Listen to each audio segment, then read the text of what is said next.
Welcome to the Electronic Observations training video for UECC.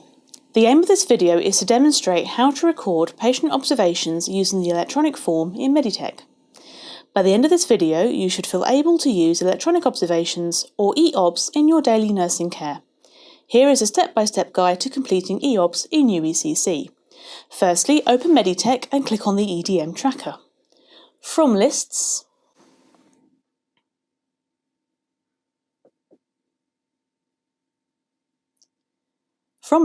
choose your area.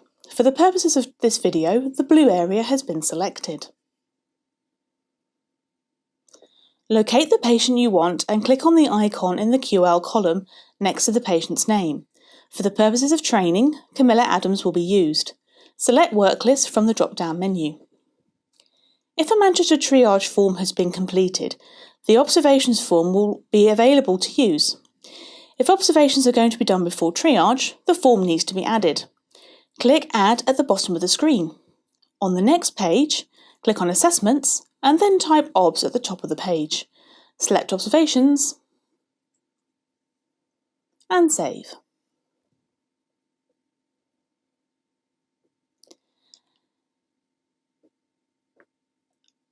As observations haven't been documented yet, click on Now followed by Document.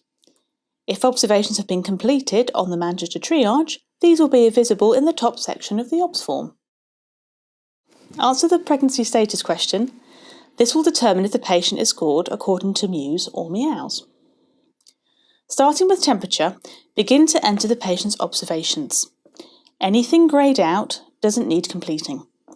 If at any time you enter a value which is physiologically impossible, for example, a heart rate of 450, a pop-up menu will appear warning you of the error, and you won't be able to continue until the correct value is inserted.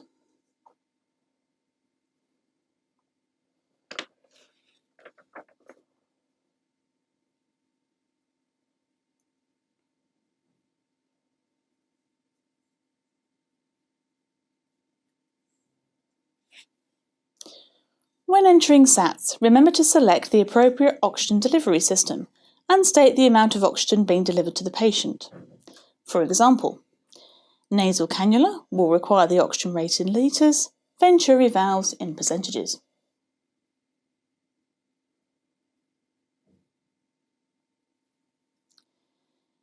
Urine output. If a patient is on a fluid balance chart, you need to document what they have passed in the last hour as per mews policy.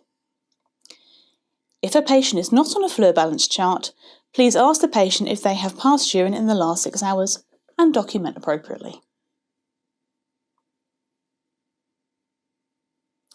Blood sugar is not mandatory. Entering the conscious level will generate the total mews score. All fields used to calculate a mews score must be completed. At this point, a pop-up will appear asking you to select the observation frequency. However, this section of the form does not communicate with the tracker. Observations will need to be scheduled once the form has been saved. Complete the nausea, pain and sedation sections. Only write in the comments box after all sections have been completed and document action taken if a patient triggers on mews. All comments need to be related to the observations taken. For example, patient has a low but acceptable SATs and is known to have COPD. SATs are normal for the patient, therefore no further action required. If a patient has triggered, please follow the escalation pop-up. After informing the nurse in charge, please enter their surname in the box and press enter. The system will not allow you to move on without documenting this. Now save the document. The observations now need to be formally scheduled. Click in the observations line under the icon of a clipboard and using the letter Q, enter the time you wish to schedule the OBS for. For example, for observations every 15 minutes, type Q15M. For hourly observations, type Q1H. When completing observations on time or before the scheduled time, click on the clock under the time they would be due. If completing observations after the scheduled time and the clock is red, or doing a one-off set, click on Now. Never click on a red time. Using the queue function schedules the OBS from the moment they were taken, and because of that, a red time will appear very quickly. Click on that first clock and select Not Done. Choose the Already Complete function and press Return. This will cancel that first set of OBS. Press Refresh. Return to the tracker and check that the observations are scheduled correctly. To see a trend in the patient's observations, click on the icon in the QL column and select Vital Signs. This will display the recorded observations, and to see this in graph form, click on Graph Vitals. If something has been incorrectly inputted and the document has been saved, it can be edited by clicking the word Observation in the work list and click View Edit.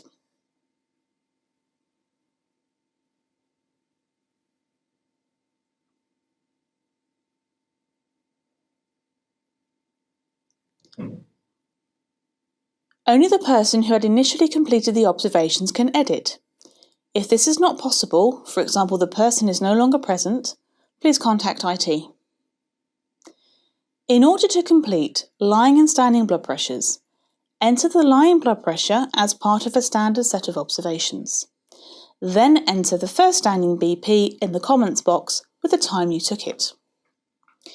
Using the View Edit tab, you can enter any subsequent standing blood pressures and the time taken in the comments box.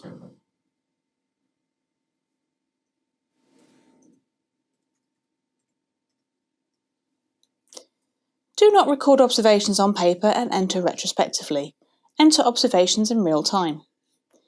If you cannot obtain a blood pressure or other observation parameter, place a 0 over 0 or 0 respectively in that field.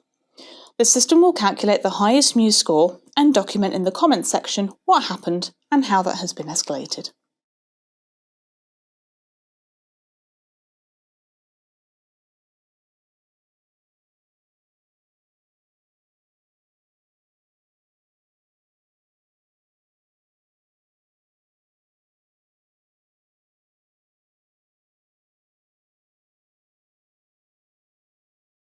If a patient refuses to have their observations taken, click on the appropriate time followed by the Not Done tab at the bottom of the screen. In the drop-down box, select Patient Refused and document the relevant information in the patient's notes. If someone is away from the department, leave the outstanding OBS on the tracker red, as this will act as a reminder to do them. Upon the patient's return, complete a set of observations by either clicking on the scheduled time or using the Now function. Cancel the red set of OBS and enter the reason. If all your scheduled OBS are completed and the times due are still red, you must go into the OBS and click Not Done, Already Completed, as this will update the tracker. Please see the user and troubleshooting guides available in the department and on the Wales. Any further issues, please contact the Practice Development team or IT.